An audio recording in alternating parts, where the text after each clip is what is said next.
What? That was weird. Pop down a little bit. Okay. I'm standing next to one of the most requested cars on the channel, Jacob. Really? Yeah, it's an SUV. Oh.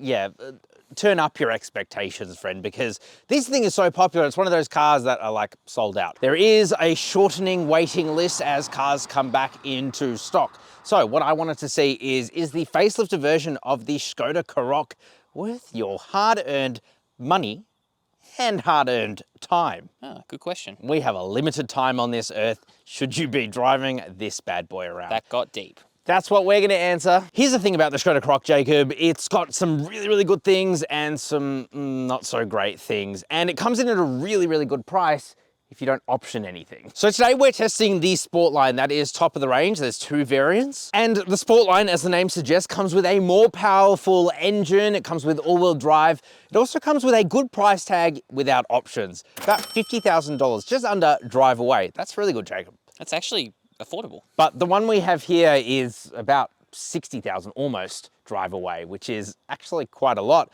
And then that's like with 2 of 5 option packs. So yeah, the price can definitely start to creep up, but it still represents really, really good value, especially if you take it for what it comes with as standard. It's all you need, Jacob.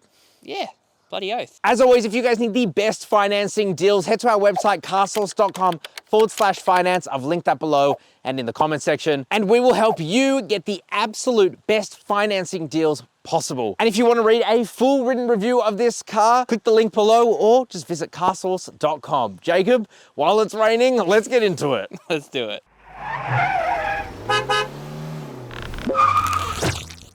All right, as always, let's start with the exterior of the Karoq, and I think it looks really good, man. I think it's a pretty looking car. You got these really cool daytime running lights here. These are super bright LEDs with this split LED design. You've also got a pretty cool turning circle. It's not sequential at the front, but it is at the back. Turning circle? Is that what I said? Yeah. That's really bad. I meant indicator. It's because it's raining. Okay, steering wheel. That is a reference to our i30N drive-end review. Go watch that. Here you've got a nice bulbous grille. I really like how it's blacked out, and I love how it looks with this red paint too. Definitely a worthy option. It's like a few $100s. Here you've got the Skoda badge there. Down the bottom you have a nice bumper, and it's actually a bit different to the style because this is the sporty version with some active aero. So it pumps in air here and streamlines it across the side. Very cool design. Very nice. Let's check out the side. Let's do it. Okay, so coming to the side, first thing you're gonna notice are these wheels here. They kind of look, they look very, very funky, I would say. They're 19-inch alloy wheels, and they've got these new inserts within them, and I'm pretty sure that's to help with aerodynamics. In fact, this thing is 0.1 of a litre more fuel efficient, apparently, Jacob. Gains. It's probably from that. Here you've got the Sportline badge because you've got the special version. You got your 360 camera there. You've also got keyless entry and go. Roof rails up top. Wouldn't be an SUV without it, Jacob. Privacy glass there. Also, you don't have an ice scraper. Seems that they've deleted it from this Skoda. How rude. That's a bit of a shame, isn't it, Jacob? It's a real shame. Let's check out the bum. The lights back here are pretty cool. You got your sequential turning circles, as I seem to have called them, indicators. You've got a 4x4 badge here. It's a bit of a stretch to call this thing a 4x4. It does have some off-road modes. I think really it's just snow. But it's a Haldex system, so it's actually front-wheel drive, and then it will send some power to the back wheels if it notices some slippage. So bit of a stretch there, Skoda. Skoda. Right there, nice little badge. You got your Karoq badge there. This thing does come with a 5-year unlimited kilometer warranty. That's very nice. Got a little roof spoiler up there. Down the bottom, you have some fake exhausts. That's a bit of a shame. The exhausts do live underneath, but it doesn't sound good anyway. So I guess who cares, Jacob? It's all fake sound. Let's talk about the interior. Okay, so coming to the interior of the Skoda Karoq Sportline. Sorry, I had to make sure I was right, and I looked on the steering wheel, because guess what? There's a Sportline badge there. What better place to start, Jacob, than the steering wheel? Oh, feels really nice. I like the little golf ball effect you get to it too. Hate the button layout. Really? It's That's a strong so word. confusing. Like, you get used to it, kind of. It's been a week and I'm still not really used to it, to be honest, and that's pretty unheard of for me. For example, you got your little cruise control stalk down here. It's a bit old school, but fine, whatever. But then if you want to turn on, for example, travel assist, which is the really, really good lane keeping assist, and it's kind of like a highway assist, you have to press the button here. So it's on a different I don't know why is it separate? It shouldn't be separate. It's not separate in Volkswagens. Why is it separate in Skoda, which is literally the same car under the skin? It's okay, Matt. You're right. I'm right, okay? I am right. Here's what I love about the Skoda Karoq and every Skoda.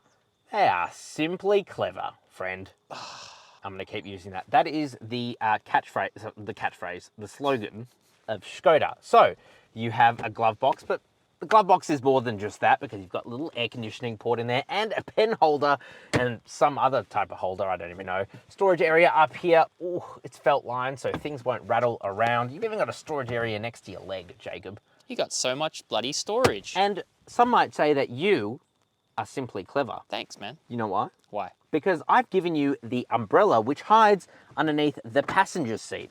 Yes, I am using it right now. Let's get a live view of this. This is like live action. This is my life now. Oh, but more is simply clever. You got a clip here. That is a ticket holder, and that'll hold your ticket. Unreal. In the door bins, that's actually what they're called. You get a bin.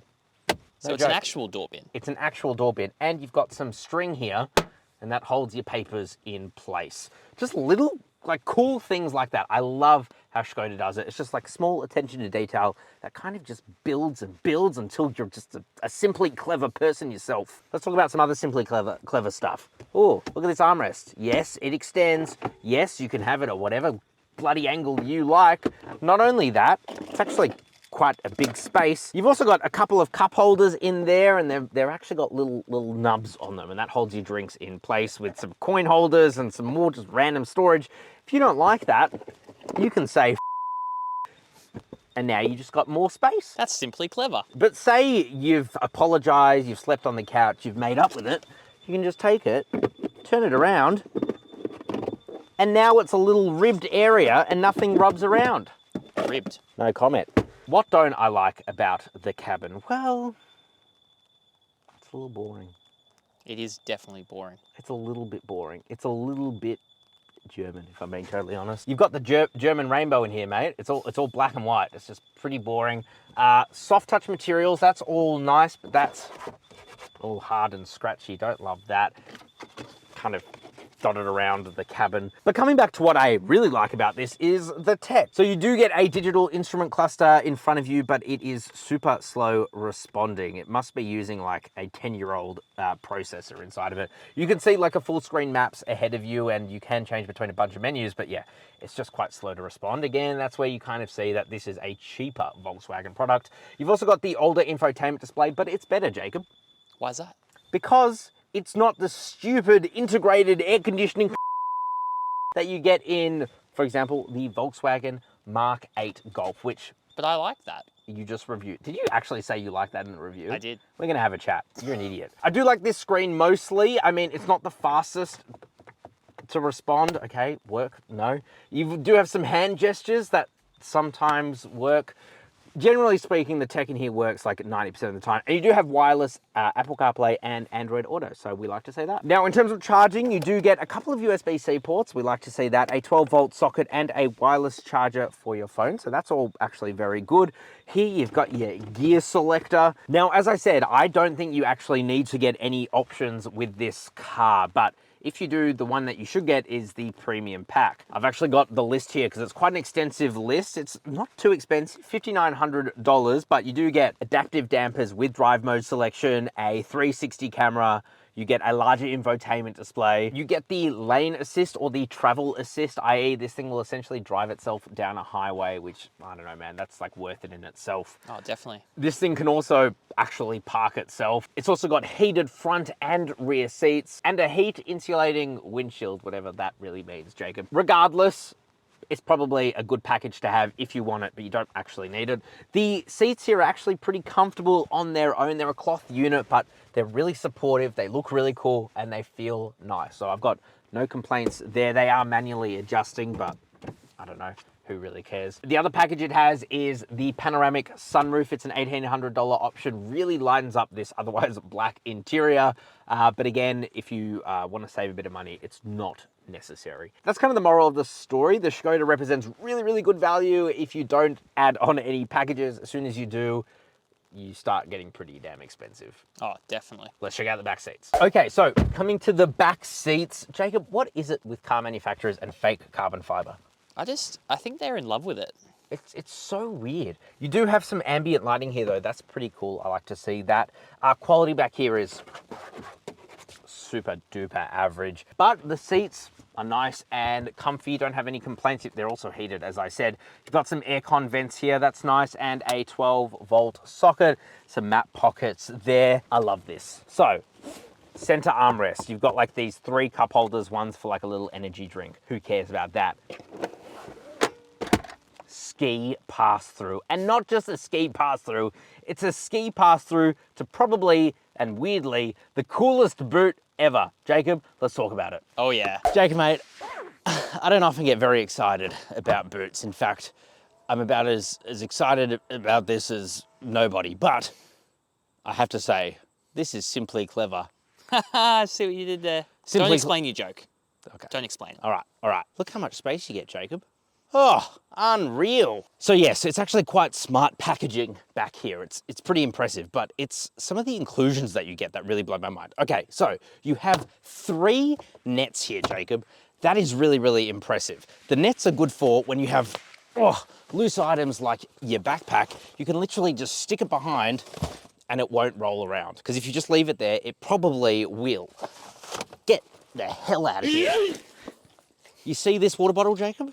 Yeah, I do see This is your stupid Dreamcatcher water bottle. Listen to the sound it makes. Okay, does my head in when it's in the back. I like this water bottle. Look at this. We have a little clip down here where we can tighten it up and it doesn't roll around anywhere. You know what else I like, Jacob?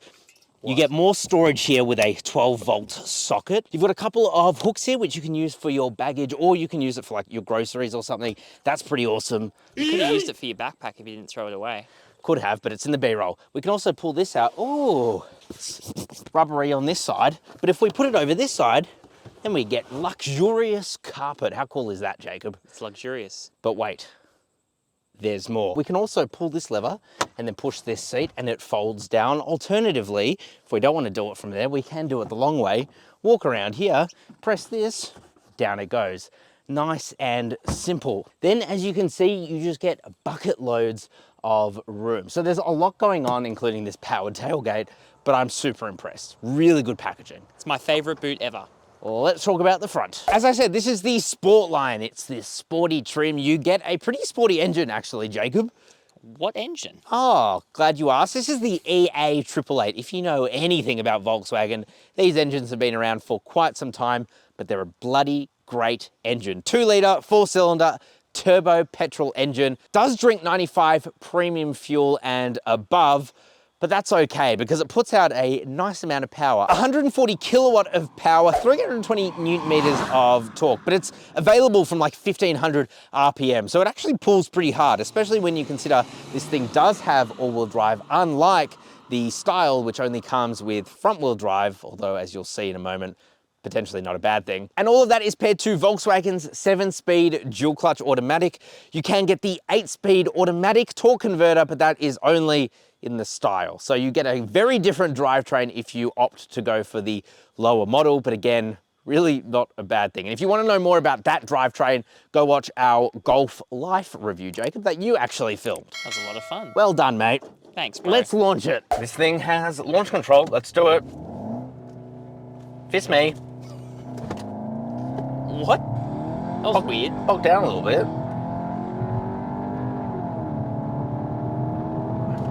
Okay. 0 to 100 in 7.31 seconds. It's better than an i38. Better than a slap in the eye with a dead fish. Let's drive this thing normally. Let's.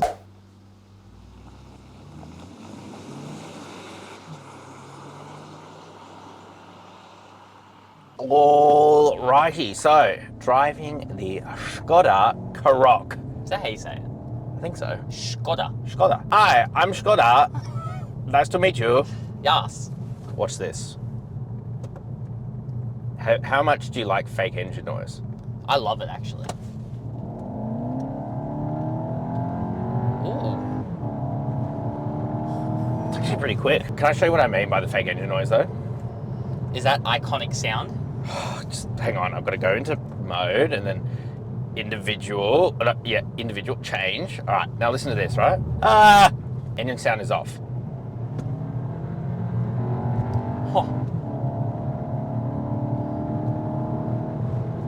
It gets rid of all the sound. Literally all the sound. That's crazy. This thing doesn't have any sound. Wow. But you don't want any sound in your semi-premium luxury SUV. You know what I mean? Really? What you want is to take your eyes off the road and then check. Oh my God, what are we in? Eco, comfort, normal, sport. Ready? Ah! Oh yeah. Tell you what. If this isn't a Golf R, I don't know what is. Okay, maybe that's a bit far, but it does handle pretty well. Surprisingly well. Like, yes. Okay, so this has adaptive dampers. So for example, if we put it into comfort, which is the comfiest setting, believe it or not, it's really nice. It's really soft. It's nice and tame. I've actually got this set up so when I go to, God, I'm changing modes a lot, individual, it's in eco. So that means we can do things like coast. So it disconnects the drivetrain from the engine and we get better fuel economy. In comfort, this is a really, really comfy car. Almost to the point where it's like too comfy, like it's too wafty. Because you kind of like bounce around. Yeah, no, I agree. It's like this. But then you put it into normal mode, which is kind of the best of both worlds. And it's just got quite a lot of feel. It's nice, still comfy, but you don't feel like you're kind of floating along the road. You get that kind of road feedback. But then when we take it through some twisties like we are here, and we put it into sport mode, apart from that egregious fake engine sound, the steering becomes quite a lot heavier. The 7-speed dual clutch, it's a wet unit. We've seen it in a billion different Volkswagen Group products. It's really, really good. It shifts through gears really quickly. Look at this. Amazing. Look at this handling, bro. Don't tell me you've never been in a handling car like this before. Oh, I mean, I have. Quite a few, actually. Oh, it's actually pretty good. Oh, that's the benefit of having an EA888, bro. EA888, that's the same engine in the GTI and the Golf R and all their high performance products. Yes. That doesn't sound like this. Now, can I be totally honest with you? Can I square? Sure. Can I be a square. Can I be a square peg in a round hole for you, mate? Sounds dirty, but sure. I don't think you need this Sportline. I think you should probably go for the trim below, because as a daily, I'll show you what I mean here. We come to a stop and we'll put the car into normal mode. I want to know how many times you've changed mode this video. Many times. Look at this. It's just like, it doesn't have the best characteristics for around the town driving. Yeah. It's a bit lurchy. It's definitely kind of sporty tuned, which is not necessarily what I want in my SUV. That's not really a sports car. Maybe if you're going around Saucy Corner like we're about to do, friend. Tickle my little pickle. Do you see what I mean? If you go for the model below, then you get a lower output engine, but you get an 8-speed automatic, which I think just is better for this. I actually do know what you mean. I mean, that's doing pretty fantastic. That's doing pretty fantastic, isn't it? Is this really what's needed in this car? Oh, understeer galore. Oh, not really. And if you're going for the model below, it's actually a bit lighter, so it's going to handle very, very similarly. But I still really like it. Don't get me wrong. If you're going for this one, you're going to like it. But I'm just saying, probably not necessary. So you're saying you would need it to either be more sporty or less sporty, but not where it is at the moment? Perhaps. The halfway point doesn't really do it for me. Yeah. But it's still very good in every way. I really can't fault it, except for that it's not really the best for around town driving, is what I found. What do you reckon? No, I agree. 100% agree. Friend, there's another pro and con with going for the Sportline. The pro is that you get all-wheel drive, so it means it's grippier, especially if you're going slightly off-road, like on gravel or whatnot, or it's a wet day or whatever. That is a good thing. However, it does kind of eat into your fuel economy. Really? So right now I'm getting 8.7 litres per 100 kilometres, really not that great. When you reviewed the Golf Life, which had the same 110 kilowatt engine as the Style, that was getting like, what, 5 litres on the highway? This is sitting a little bit higher. So yeah. By having the all-wheel drive, it is a heavier car and there's more drivetrain loss, and that just kind of translates to worse fuel economy. And if you're getting one of these, like, you want better fuel economy, right? All right, let's get into our final thoughts. Okay, so final thoughts on the Skoda Karoq Sportline. Jacob, you first. I think it's extremely practical, but it has a bit of an identity crisis. It should be either more sporty or less sporty. I tend to agree. I think if you go for one of these, you're gonna love it. You don't need like pretty much any of the packs. Maybe the sunroof, that's a nice addition, just makes the interior a bit lighter, but you don't actually need it. If you get it for what it is at about 50 grand drive away, that is such good value, highly recommend. As you start to add the packages, it kind of loses that pizzazz that it would otherwise have. But let me know what you guys think down in the comment section, just below that like button. Subscribe to the channel if you are new. We would love to have you around. And check out our website. If you guys need finance, if you want to read the best reviews, goddamn, head to our website. All right, ciao for now. Bye.